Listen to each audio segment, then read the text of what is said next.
Good morning. Happy Friday, everyone. Making sure, yes, everything is working. I think you can hear me. Yeah, I hope you're having a great week. And thank you for joining me today as we finish out our 3-week series. And we're talking about these really valuable awakening modalities that I took away from the book A New Earth by Eckhart Tolle.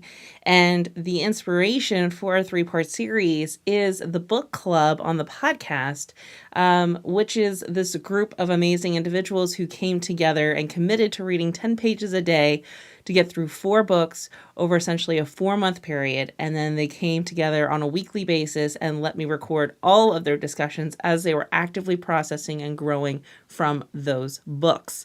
And so we captured all those conversations and they're running right now. So you can actually read A New Earth and join us like you had a book club. But really, at the main core is my goal is to have you read 10 pages a day, because it can really change your life. This is one of the best habits that I learned a long time ago reading the book The Slight Edge, which is what was the first book we used to kick off this book club last season. So you can find that in the archives of the podcast. But if today's lesson moves you and you want to hear more, and maybe you don't want to read, but you just want to hear the outcomes, I will tell you that this year's podcast book club was stellar. The 4 amazing individuals that joined me on a weekly basis from a very eclectic, different backgrounds. So we talked about all kinds of things. We talked about breweries and sports to childhood traumas to being a parent. I mean, everything that you can possibly think of came up to the surface as they were growing, as I was growing, and how we were growing collectively and evolving with each other. So definitely one of the most beautiful series that I've done on the podcast. And I feel very honored and blessed to be a part of it, but also to serve as the guide and facilitator. And I was incredibly moved because I picked 4 books that were just kind of on my reading list. And the fact that they were all moved by these books and felt like these books were meant for them tells me that there is definitely something to this. So it totally elevated what I learned from Jeff Olson in The Slight Edge probably 5-6 years ago. And just the amount of knowledge that we get from reading 10 pages a day and how quickly we can go through a book. But yeah, I mean, I would just say 10 pages a day completely changed my world. I no longer play this game of when I have to read, that I'm going to try to read 100 pages in a night. I set a really realistic goal of usually 5 to 10 pages, sometimes 7 pages. And that's how I get through some of these really cryptic kind of textbooks as I've been doing my Qigong studies. That is, and it's not even cryptic. It's just a lot of these ancient teachings are just so dense with wisdom, and you have to kind of marinate on it. And so the 10 pages, the getting rid of the old school study mentality when you got to skim and you've got to charge through a chapter, really has made a difference for me. And even so much so that I'm constantly reevaluating and drastically have been shifting, especially with this book club podcast and watching how effective it is, what my reading assignments look like at the college when I teach there on a part-time basis. So it's just, there's something, that it truly, I believe, is one of those necessary skill sets to be a huge game changer for you. And especially if you're trying to live your life in alignment and being connected, books contain that wisdom. When I write my books, I really aim to write and capture those moments or where I was in that present space. So the HRart intuitive, the 33 lessons that are there, that are written in these kind of short story essay fashion that build to the collective, I wanted to take the time and make sure each one I was sharing exactly how those lessons came alive for me. From Heart to Heart, the first portion of the book, part 1, the 7 stories, I spent a lot of time making sure I immersed myself back in those memories and putting in the brutal, transparent, vulnerable honesty in hopes that I could get somebody to feel something. And that definitely was before I found my writing voice and knew if I could do any of that. And now that is something that I have incorporated into my art form of writing. So if you subscribe to the From The HRart newsletter, the fortnightly newsletter that comes out every Wednesday, I write a blurb that's similar to that fashion. But long story short, what I'm trying to say is that books, authors, is this art form where they're capturing so much knowledge and experience that you can tap into at any given time. You can travel, you can meet all kinds of people, you can learn about people's stories. And we make the argument that we don't have time to read, this habit of 10 pages a day did that. So anyways, I will get off my soapbox. That's my weird kind of, I guess, random lecture that I have for today. Today, we're talking about the 3 modalities of awakening. So Eckhart Tolle shares that when you are living this connected life, there are basically 3 buckets that all your actions fall into. We've covered acceptance and we've covered enjoyment, which were the last 2 weeks. So if you missed those, go check out the replay. And today we're talking about enthusiasm, which is this bucket that I think encompasses this concept of being passionate about our work. So we've had, acceptance, which is doing the things that we know we are required to do and we can accept that. We have enjoyment, which are the things that we truly love in life and allow us to be fully present in that moment. And now we have enthusiasm, which is kind of a combination of acceptance and enjoyment. But it's really when enjoyment starts to have a purpose and it starts to have a goal and a vision, and what do we do with that? And what does that modality look like? So that's our heart chat for today. And I'll pull up the blurb right before we get into my talking points. But before we get there, I want to do our post to ponder for the week and share with you 3 posts from my social media accounts that made me stop and go, So let's check those out.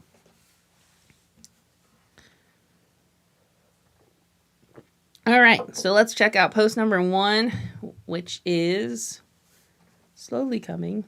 Come on.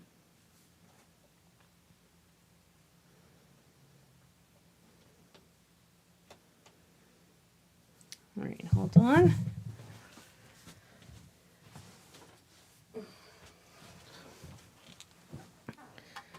Technical difficulties.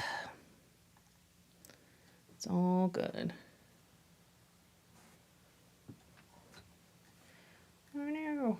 All right, we'll do this. Gotta use the mouse. All right, so post number 1 comes from Instagram. I said that this account I follow called We the Urban, and they post these posts that are a collective of all kinds of artwork and imagery. So this was one post that we saw portions of it last week. We may have seen even portions of it the week before, but I literally have pulled out certain screens because in the collective, there are several that have really resonated with me. And so this one, it says, caution, people can only meet you as deeply as they've met themselves. I think this is a really powerful reminder, as we are moving forward and living our connected life, as we're doing our work, as we're working towards a purpose, we need to realize the stark or vast difference we may encounter when we're interacting with other people. And sometimes it's very frustrating to meet other individuals and not really have a clear understanding as to why they can't get what you are trying to do. And this is a reminder that says that, we're all on our path. We're all doing the best that we can. In fact, last night I was at a dinner function, and a young woman that was there was talking about some frustrations she's having in the work environment, but she ended with saying, all I can do is do the best that I can. And that's all that any of us can do. And then she said, right, Sam? And I said, yes. And actually, that is right. And other people started to chime in talking about, I think your best is good enough. But at the end of the day, what's all that any of us can do is the best that we can do in that moment. Now, what are we doing to further ourselves and better ourselves so that we can do better in the next moment is really what the question is.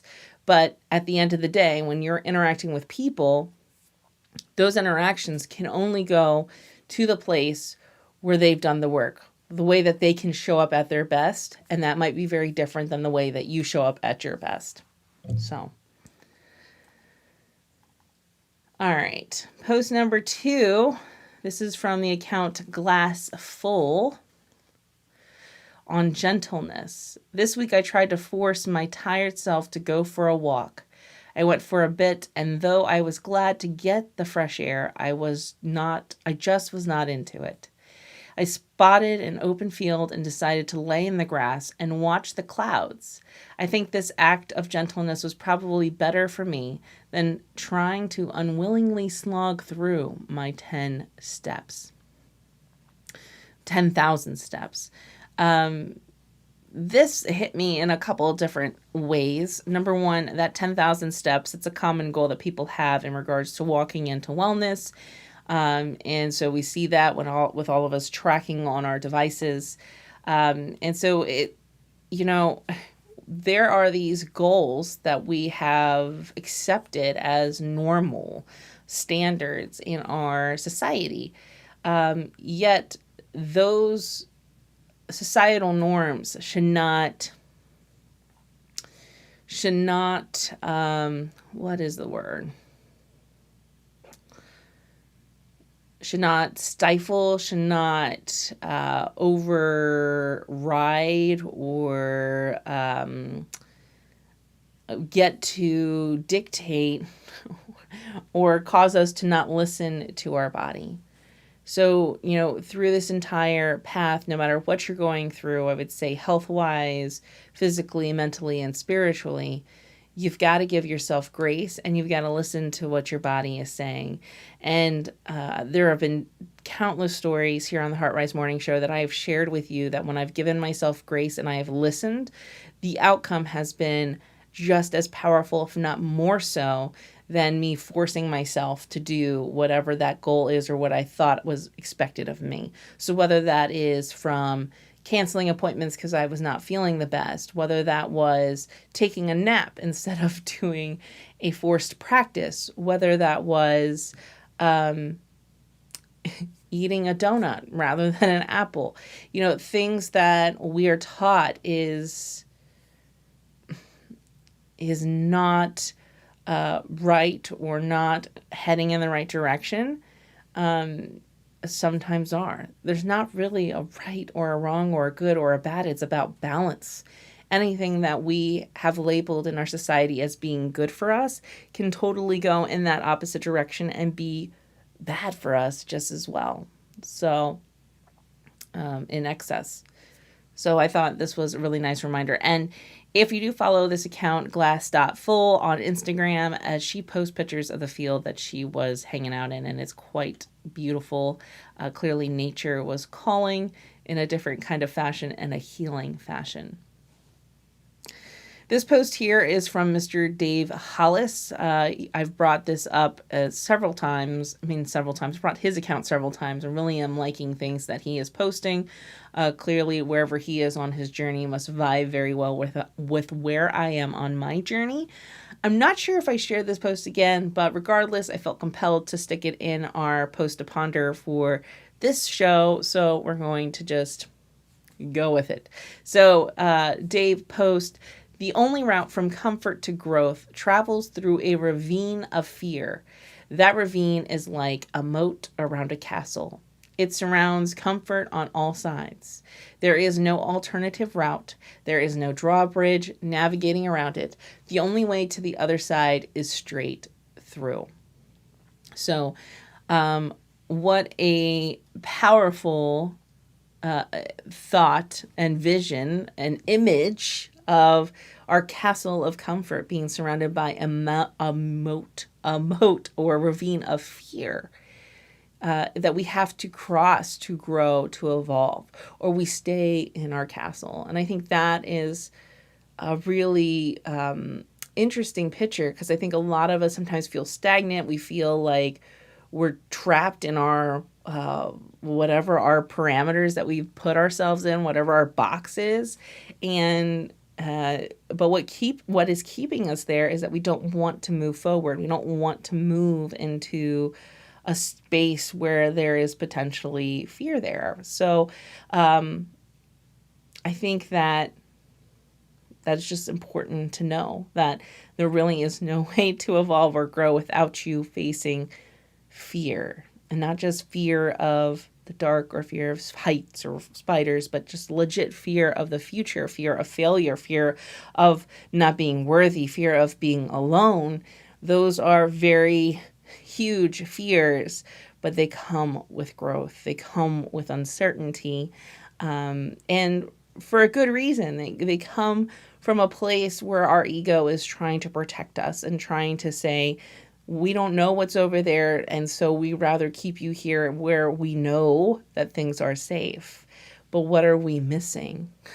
What are we missing, and what better version can we be of ourselves if we cross that moat? If we choose to, waddle our way through fear. Anyways. All right, so today's Heart Chat is basically, we're concluding our discussion on the 3 modalities of awakened doing from A New Earth by Eckhart Tolle. These 3 modalities are acceptance, enjoyment, and enthusiasm. Each of these modalities represent a certain vibrational frequency of consciousness.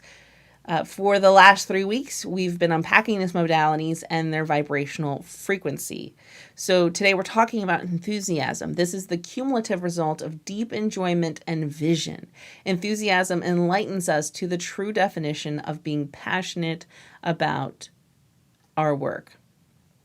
So when we are thinking about doing what we love and loving what we do, that is the enthusiasm modality. And what I really like about this modality and how Eckhart distinguishes it and puts it out there and describes it is that he is giving us some really deep descriptors of what it means to have an outer purpose, to do work that is meaningful, beyond just searching for it and finding it. Like, here are some legit clue sets and cues to know that we have found that.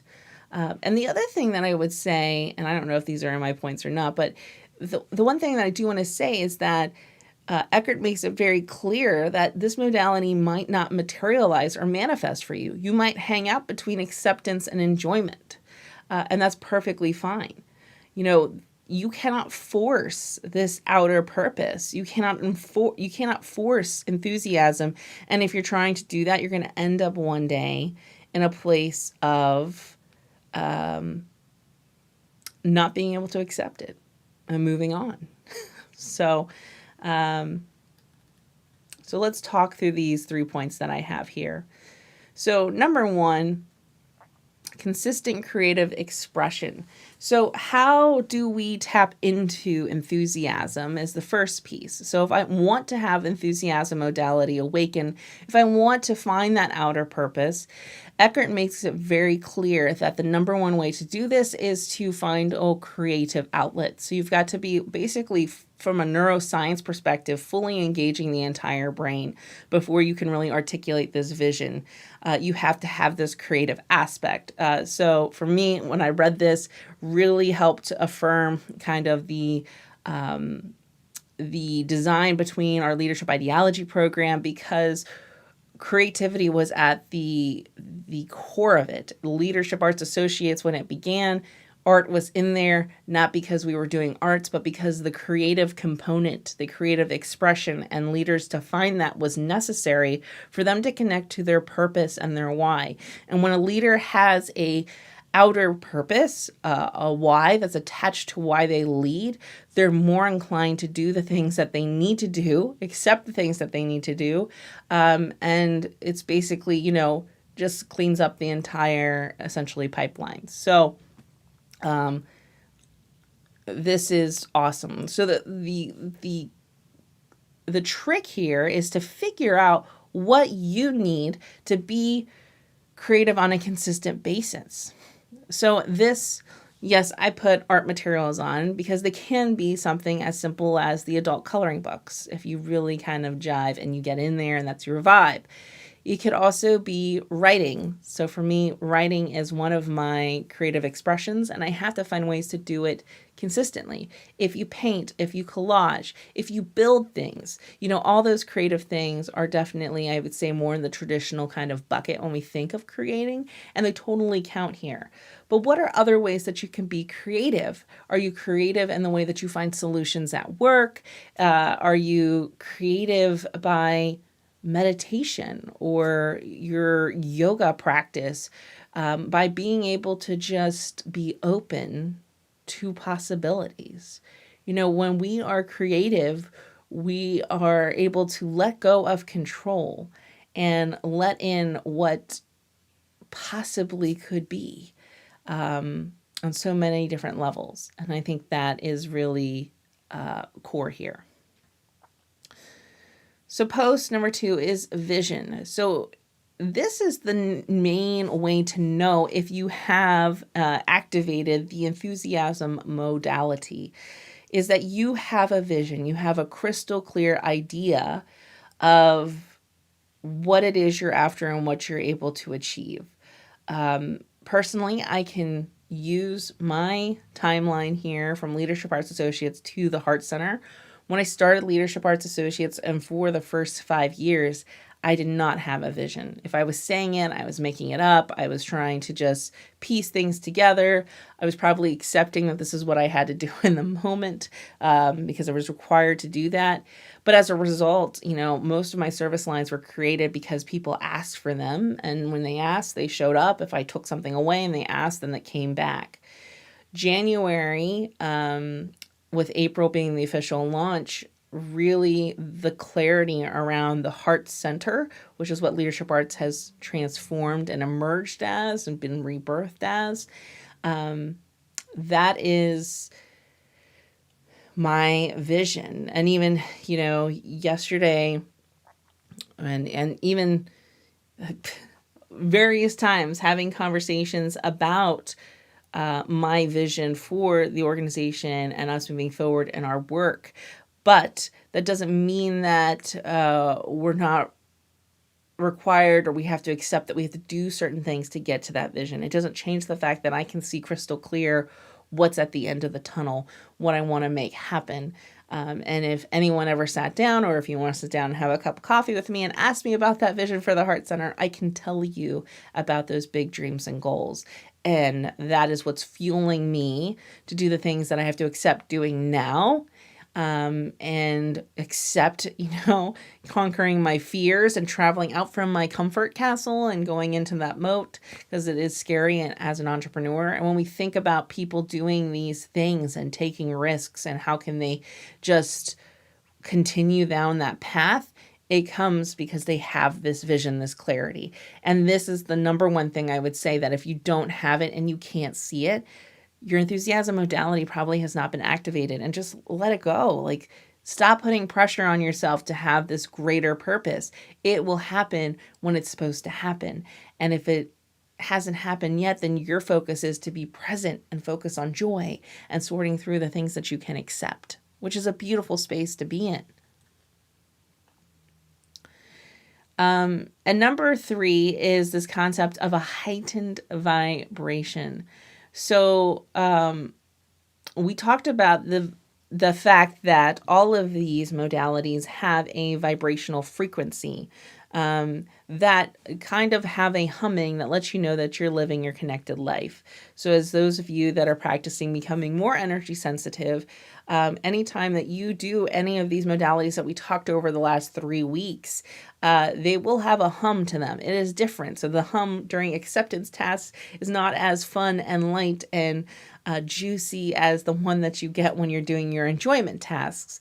That being said, the enjoyment task is nothing like the high frequency vibration that you get when you have enthusiasm activated. So if vision wasn't enough of a cue, if this modality is activated for you, the high level frequency energetically is going to be. You will actually feel like you are vibrating at times. And obviously, in fact, the clearer your vision is, the higher the frequency is going to be within. And so I honestly think it's that high energetic kind of juice that's pumping through that empowers me or gives me the strength to keep moving forward. And I don't think if that existed and it was buzzing at a vibration of acceptance, that I wouldn't be able to do the things that you encounter and you have to do when you have your own business. So I think that is a really great cue. And obviously, if you listen to the podcast episode, as we tackle these 3 modalities of awakened in these pages, you'll hear more of it, or I highly recommend that you get the book, because these 3 modalities that we went through, that section of the book really opened my eyes, looking at the whole world in completely different ways. Whether it was acceptance, looking at job descriptions from a traditional HR fashion, whether it's enjoyment and really emphasizing our ability to be present and what that means. And if I can't keep diving deeply into that presence, that maybe I don't truly enjoy that task. And this level of enthusiasm that confirmed for me that I have that modality activated and that I'm traveling down this path. And now my greatest hurdle is just to trust and to sit with the fear, as I feel like I'm probably still in the moat, kind of trying to get to that other side, but so excited for what's on the other side. So those are the 3 talking points. So let's get into our moment to connect. And as we have been doing the last 3 weeks, this has been more of a homework kind of style rather than a true kind of breath and take a pause. And so my task for you is to follow the buzz. I want you to pay attention to the vibrations. So what I just talked about, now that we've talked about the acceptance and the enjoyment and the enthusiasm, and that the fact that they all buzz at a very different vibrational pace, I want you to notice and see if you can find one that has a heightened vibration and use that to determine if this modality has been activated for you. If not, and you want it to activate, that creative expression on a consistent basis is going to be your key. If you feel stagnant and you feel stuck and you really want to have this outer purpose, that's where you need to hang out. That being said, that creative expression starts in the enjoyment modality, which is basically you being able to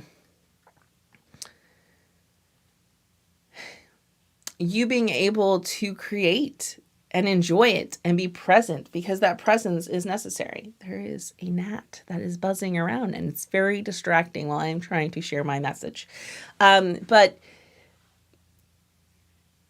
that is really important.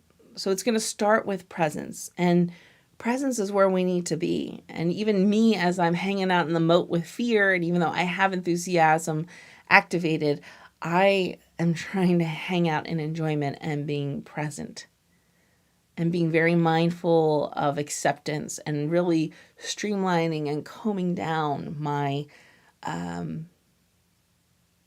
tasks and my demands and my commitments to making sure that they all align in one of these 3 modalities of doing, modalities of awakened doing, or like I like to say, the 3 modalities of living your connected life. So that's what I had for you today. Next week, we are going to dive into one more portion of a key takeaway that I had from the Eckhart Tolle book. This is on the concept of greatness being a fantasy. And it actually corresponds very well with one of my great takeaways from The Slight Edge by Jeff Olson. So beautiful way how we began and now end in this episode talking about that.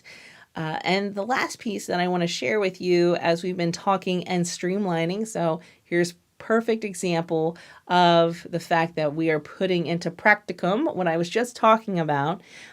We have decided to stop live streaming the HRart Rise Morning show. It is not going away. It is not going to be delivered to all of my Heart Risers with the From The HRart newsletter that goes out every Wednesday. So make sure that you sign up and subscribe to that newsletter so that you can keep getting these beautiful episodes and messages, as well as that consistent creative expression that I work on and write and put into that newsletter as well. So next week, join me at 11 a.m. live for the last time that we do HRart Rise Morning Show live. And then make sure that you are ready to go for July by signing up for the From The HRart fortnightly newsletter, which I believe Steph will drop down in the comments below or in the show notes so that you can subscribe easily. But have a beautiful week, and I will talk to you next week.